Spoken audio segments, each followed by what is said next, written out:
विज्ञान में विकसित एक नया विचार बताता है कि किसी दूसरे आयाम में या हमारी ब्रह्मांड की सीमाओं के बाहर हम जैसा ही दिखने वाला हमारा प्रतिरूप मौजूद है। हमारा वह प्रतिरूप ठीक हमारे जैसा दिखता है, सोचता भी हमारे जैसा है। क्या हम उससे मिल सकते हैं? वो हमसे कितनी दूर होगा? क्या हम वहां पहुंच सकते हैं? और अगर हम दोनों मिले तो क्या होगा?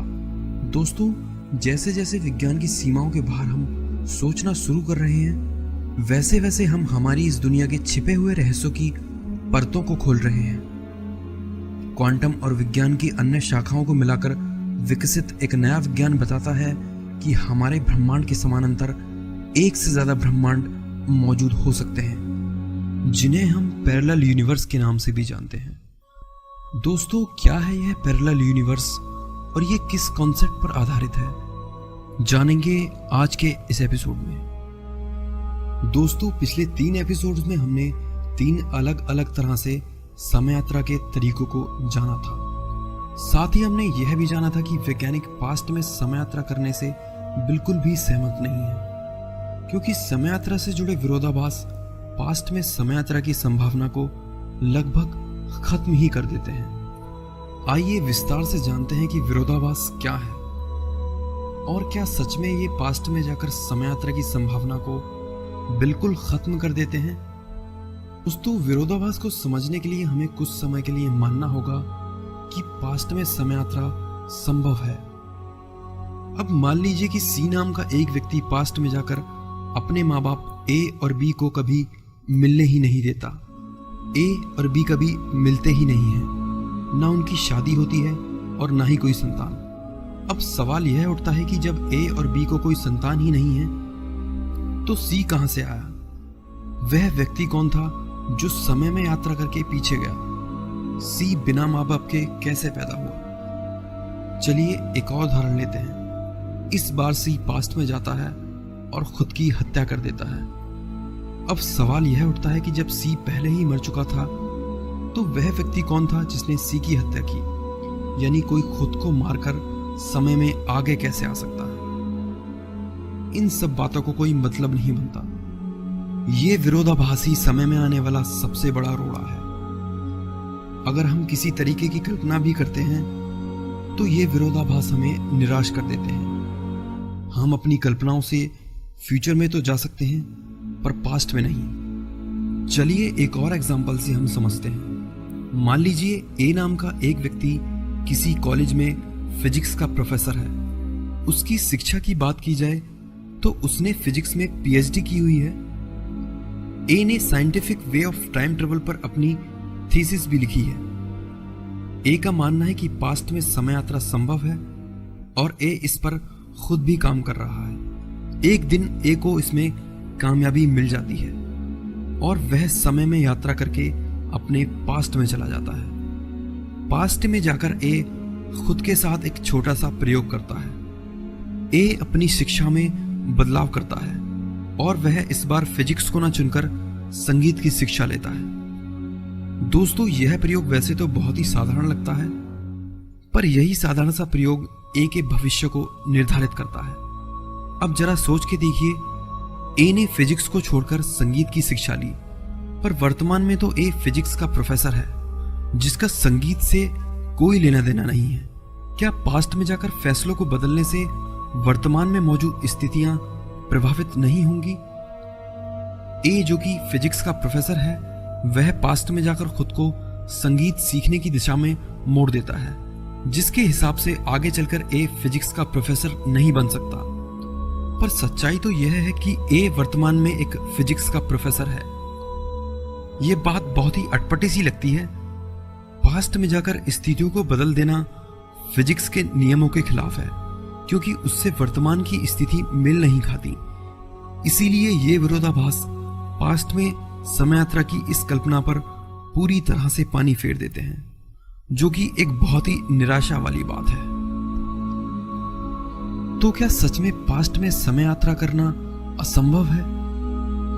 शायद नहीं।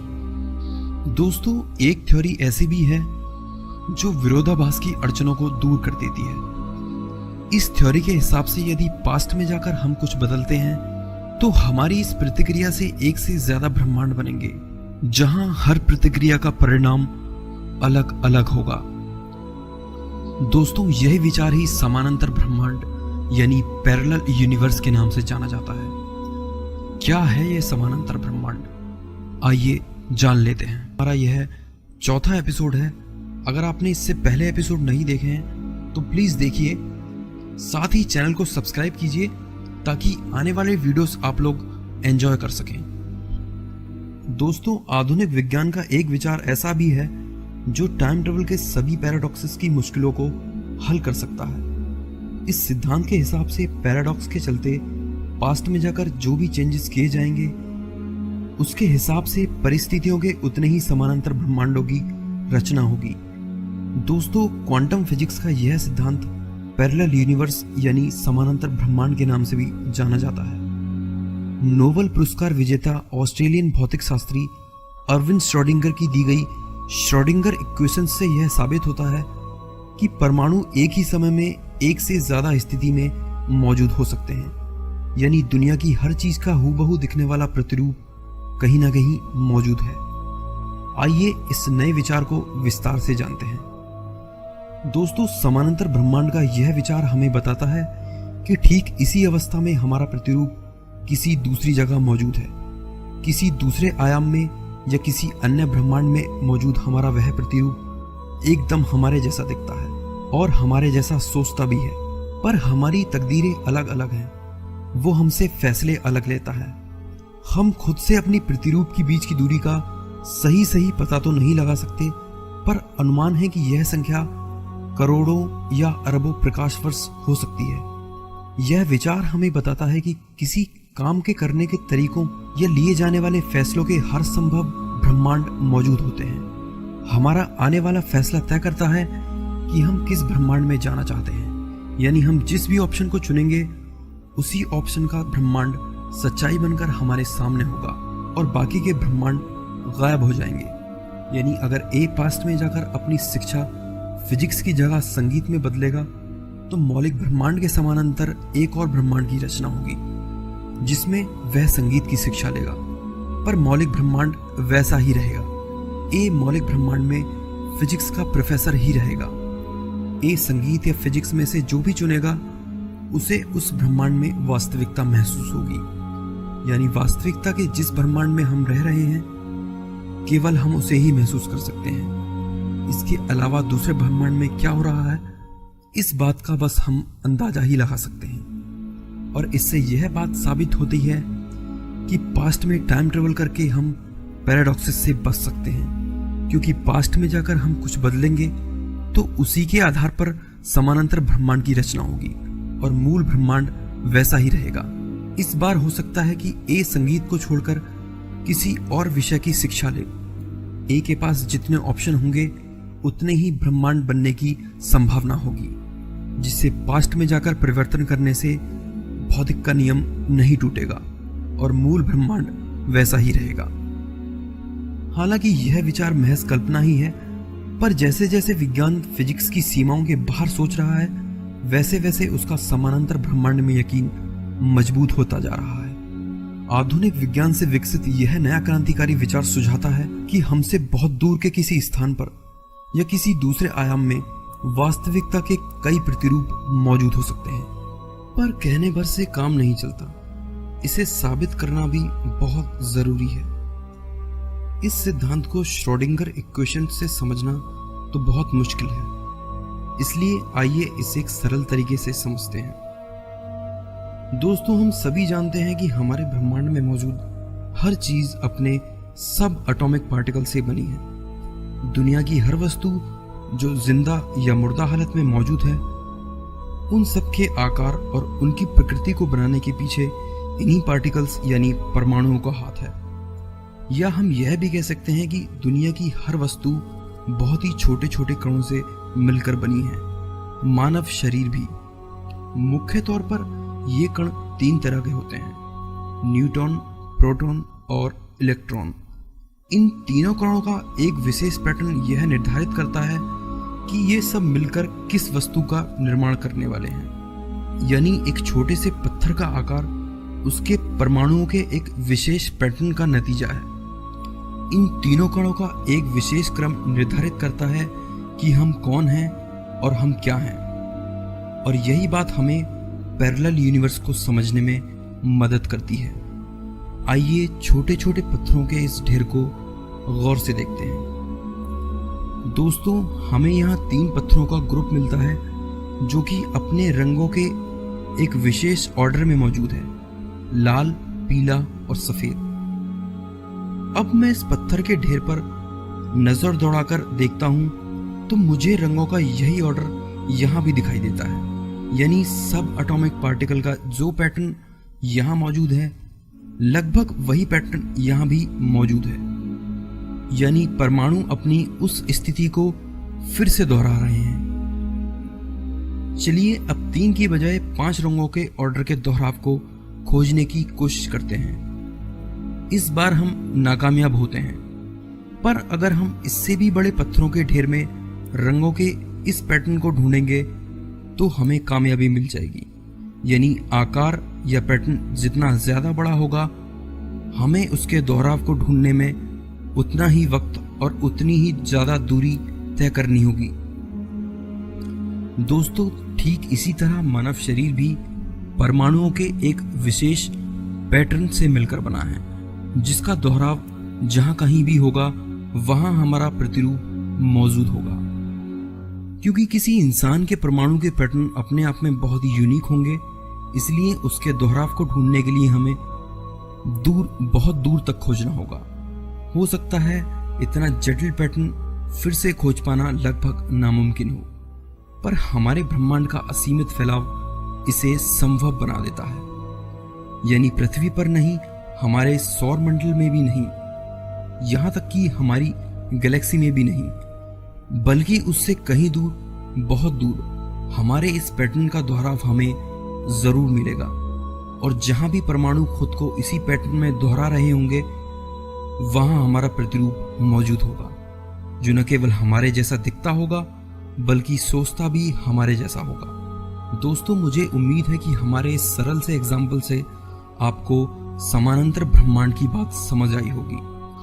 दोस्तों, समानांतर ब्रह्मांड का यह विचार हमें टाइम ट्रेवल पैराडॉक्सेस को अनदेखा करके पास्ट में जाकर स्थितियों को बदलने का एक नया विकल्प देता है। अगर हम पास्ट में जाकर कुछ भी चेंज करेंगे तो उस किए गए चेंज का एक नया ब्रह्मांड बनेगा और हम अपनी मनमर्जी से चीजों को बदलने में कामयाब होंगे। यह विचार लोगों को इसलिए ज्यादा पसंद है क्योंकि इसमें वह पास्ट में जाकर अपनी सभी गलतियां सुधार सकते हैं। वह अपनी मनमर्जी की एक दुनिया का निर्माण करते हैं जहां सब कुछ उनके मुताबिक होता है। दोस्तों, ये तो थी समय में यात्रा की कल्पना। हमने पिछले एपिसोड्स में अपनी कल्पना की उड़ान भरी और हमें कई नई चीजें मालूम हुई। हमें पता लगा कि कैसे कोई वस्तु प्रकाश की गति को पाकर समय में यात्रा करने लगती है, कैसे कोई ब्लैक होल समय की चाल को सुस्त कर देता है, और कैसे एक वर्म होल हमें पलक झपकते ही दुनिया के दूसरे कोने में पहुंचा सकता है। साथ ही हमने यह भी जाना कि हमारे विज्ञान के इतने तरक्की करने के बावजूद ये सब अभी नामुमकिन है, क्योंकि समय यात्रा करने के लिए जो सामग्री हमें चाहिए वो अभी हमारे पास नहीं है। इसलिए वैज्ञानिक समय यात्रा को संभव तो मानते हैं, पर सिर्फ कल्पनाओं में, क्योंकि हमें समय यात्रा करने वाला स्पेसशिप बनाना होगा जिसके लिए हमें इतनी ऊर्जा चाहिए होगी जो कई करोड़ों साल तक खत्म ना हो। इसके लिए हमें किसी संपूर्ण तारे की ऊर्जा का उपयोग करने के तरीके सीखने होंगे। यदि ऐसा नहीं कर पाते हैं तो हमें नेगेटिव मैटर की खोज करनी होगी। दोस्तों, नेगेटिव मैटर यानी ऋणात्मक पदार्थ वो पदार्थ है जिस पर भौतिक के सारे नियम उल्टे काम करते हैं, यानी उस पर ग्रेविटी का उल्टा असर दिखेगा। अगर हम नेगेटिव ऊर्जा को कंज्यूम करेंगे तो वो घटने की बजाय बढ़ेगी। हालांकि ऐसा माना जाता है कि ऋणात्मक ऊर्जा संभव नहीं है, पर बहुत ही अल्प मात्रा में ऋणात्मक ऊर्जा का प्रयोग कैसिमिर इफेक्ट के जरिए हो चुका है। हमें ऐसे ही नेगेटिव ऊर्जा के पूरे स्रोत को खोजना होगा। अगर आज के हिसाब से देखा जाए तो आने वाले हजारों सालों तक ऐसी ऊर्जा का उत्पादन संभव नहीं है और ना ही अब तक ऐसा कोई पदार्थ खोजा गया है। दोस्तों, हमने सभी संभव हलों को खोजा और पाया कि सभी में कोई ना कोई कमी है जो हमें समय यात्रा करने से रोक लेती है। ब्लैक होल्स हमसे बहुत दूर हैं और वर्म होल्स इतने छोटे हैं कि हम उनमें प्रवेश नहीं कर सकते। यहाँ तक कि हमारा विज्ञान अभी इन चीजों को समझने की कोशिश ही कर रहा है। इसके लिए हमें अपने विज्ञान की सीमाओं को और बढ़ाना होगा और इसकी सभी शाखाओं को एक साथ मिलाना होगा, जिसके लिए हमें थ्योरी ऑफ एवरीथिंग चाहिए होगी, जिसे हम सुपर स्ट्रिंग थ्योरी के नाम से भी जानते हैं, जो ग्रेविटी और क्वांटम के सिद्धांतों को एक साथ जोड़ती है। ये सिद्धांत बहुत ही अच्छी तरह से परिभाषित जरूर है, पर अब तक इसका हल किसी के पास नहीं है। इसीलिए हमें अपनी कल्पनाओं को खुला रखना होगा, सीमाओं से बाहर सोचना होगा। समय यात्रा में विश्वास रखने वाले आशावादी वैज्ञानिकों से जब यह पूछा गया, अगर मान भी लिया जाए कि भविष्य में समय के किसी छोर पर समय यात्रा संभव भी हुई हो, तो भविष्य के समय यात्री कहाँ हैं? कोई भविष्य से समय यात्रा करके हमारे पास क्यों नहीं आता? दोस्तों, पहले इसका जवाब हमारे पास नहीं था, लेकिन जैसे जैसे विज्ञान में नए विचार विकसित हुए हैं, वैसे वैसे लोगों ने मानना शुरू किया है कि भविष्य में समय के किसी न किसी छोर पर समय यात्रा जरूर संभव हुई है और वहां के लोग समय में यात्रा करके दुनिया के छिपे रहस्यों को जान रहे होंगे। हमारे पास भविष्य से समय यात्री इसीलिए नहीं आते क्योंकि उनके लिए हम इतने महत्वपूर्ण नहीं हैं। समय में यात्रा कर सकने वाली सभ्यता हमसे कई लाखों गुना ज्यादा एडवांस होगी। सोचिए, पूरे के पूरे तारे की ऊर्जा का दोहन करने में सक्षम सभ्यता जो किसी भी तारे को नियंत्रित कर सकती है, उसके लिए हम जैसे लोग सिवाय कीड़े मकोड़ों के कुछ नहीं हैं। सोचिए, क्या आप अपना ज्ञान चींटियों को देना चाहेंगे? इतनी विकसित सभ्यता के लिए हम कुछ मायने नहीं रखते, इसीलिए वो हमारे पास कभी नहीं आते। पर दोस्तों, निराश ना हो, एक ऐसी चीज हम सभी के पास है जिसकी कोई सीमा नहीं है, हमारी कल्पना। हम जब तक अस्तित्व में हैं यूं ही कल्पना करते रहेंगे। हो सकता है हमारी आने वाली पीढ़ी इसे संभव बना दे। हम जिस रफ्तार के साथ विज्ञान की सीमाओं का दायरा बढ़ा रहे हैं, उसे देख के लगता है कि हम एक न एक दिन